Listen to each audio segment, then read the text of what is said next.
Second épître des Thessaloniciens, chapitre 2, versets 1 jusqu'à 5. Pour ce qui concerne l'avènement de notre Seigneur Jésus et notre réunion avec lui, nous vous prions, frères, de ne pas vous laisser facilement ébranler dans votre bon sens et de ne pas vous laisser troubler, soit par quelque inspiration, soit par quelques paroles ou par quelques lettres qu'on dirait venir de nous. Alléluia. Amen. Écoutez, reprends là les deuxièmes versets là. Écoutez ce que la Bible dit.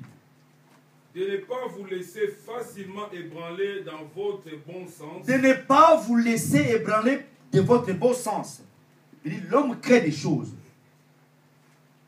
Continuez, papa. Et de ne pas vous laisser troubler, soit par quelque inspiration, soit par quelque inspiration, soit par quelques paroles, soit par quelques paroles, ou par quelques lettres qu'on dirait venir de nous, comme si les jours du Seigneur étaient déjà là. Alléluia. Amen. Ça, c'est la tromperie. Les gens, ils sont inspirés. Les gens, ils disent des choses. Et ils créent des sens eux-mêmes. Pour pousser les peuples de dire que non, il est déjà là. Là, on discute beaucoup, même quand on parle avec le pasteur ici, on dit, il y a des gens qui pensent que le Seigneur est déjà là. Non, il n'est pas encore là. Jésus n'est pas encore revenu, peuple de Dieu. Descends un peu, papa. Que personne ne vous séduise d'aucune manière, car il faut que l'apostasie soit arrivée auparavant et qu'on ait vu paraître l'homme du péché, le fils de la perdition. L'adversaire qui s'élève au-dessus de tout ce qu'on appelle Dieu, ou de ce qu'on adore, jusqu'à s'asseoir dans les temples de Dieu, se proclamant lui-même Dieu. Alléluia. Amen. Ne vous souvenez-vous pas que je vous disais ces choses lorsque j'étais encore chez vous? Amen. Amen. Ça, c'est... Le pasteur Maxime va développer après. Ce qu'il disait le dimanche passé. Nous voulons vous pousser, nous voulons vous préparer à quelque chose. Maintenant, même l'ennemi, la Bible dit l'apostasie. Il dit l'ennemi va se mettre, Satan va se mettre dans la maison du Seigneur. C'est proclamant lui-même Dieu. C'est proclamant lui-même Dieu, peuple de Dieu. Mais l'église de Dieu, peuple de Dieu, beaucoup de peuples vont l'adorer. Aujourd'hui, il y a beaucoup de gens qui adorent des hommes. Qui adorent des hommes. Qui se sont fait Dieu. Ils se sont appelés Dieu. Et les hommes de Dieu, les peuples de Dieu les adorent aussi. Ils sont là. Je vais vous donner beaucoup d'exemples, peuple de Dieu. Mais je vous dis une chose. L'église doit se préparer à l'encontre de l'époux. Les jours où l'époux viendra, ça va. La Bible dit, deux personnes seront ensemble, l'autre ne sera pas. N'est-ce pas? C'est ça ce que la Bible dit. L'un sera là, vous serez deux au lit, et l'autre est parti, l'autre est resté. Mais toi, tu dois te préparer comme la Bible dit les 5 vierges sages. Avec quoi? Avec la lampe.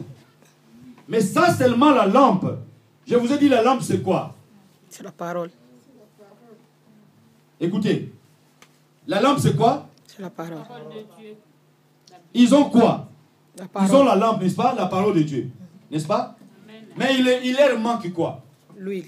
L'huile. La différence entre les folles et les sages, c'était tout simplement l'huile. N'est-ce pas?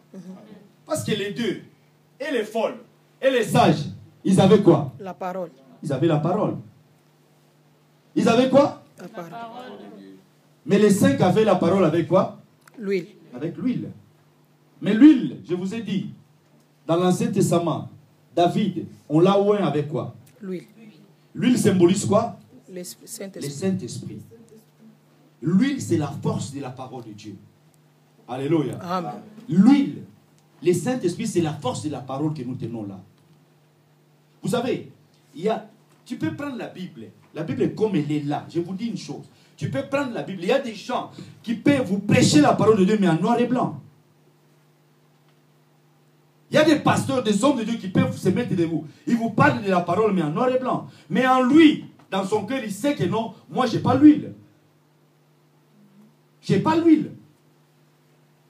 La Bible dit, pêche contre le Père, tu ne seras pas Pardonnez. pêche contre le Fils, tu ne seras pas Pardonnez. Mais il ne faut pas pécher contre les... L'Esprit. Pourquoi ne pas pécher contre le Saint-Esprit? Parce que c'est impardonnable. Parce que la Bible dit, il faut que je m'en aille. Jésus dit, si je ne m'en vais pas, le Saint-Esprit ne viendra Pas. Et puis quand le Saint-Esprit viendra, il vous conduira dans la vérité. Alléluia. Amen. Le Saint-Esprit conduit dans la vérité. Le Saint-Esprit, c'est la force de Dieu. Si toi tu es là, si tu n'as pas là, c'est le Saint-Esprit, tu n'as pas encore la force de Dieu. Tu dois être éclairé avec l'huile. L'huile éclaire la parole. J'ai vu des mamans en Afrique avec la parole. Ils n'ont jamais été à l'école.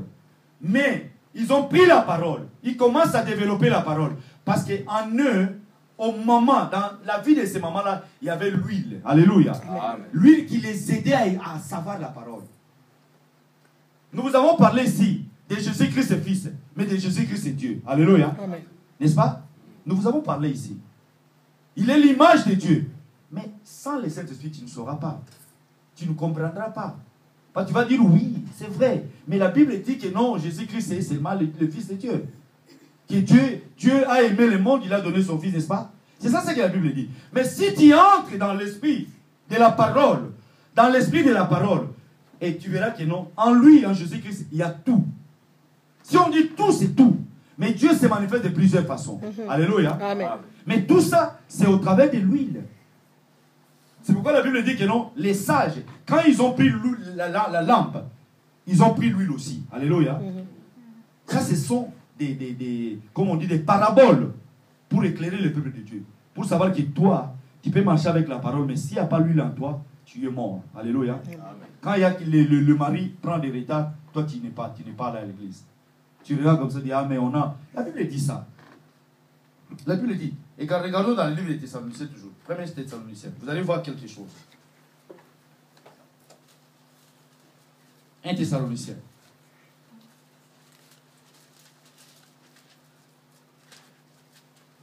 Thessaloniciens 4, verset 13. On descend jusqu'à la fin.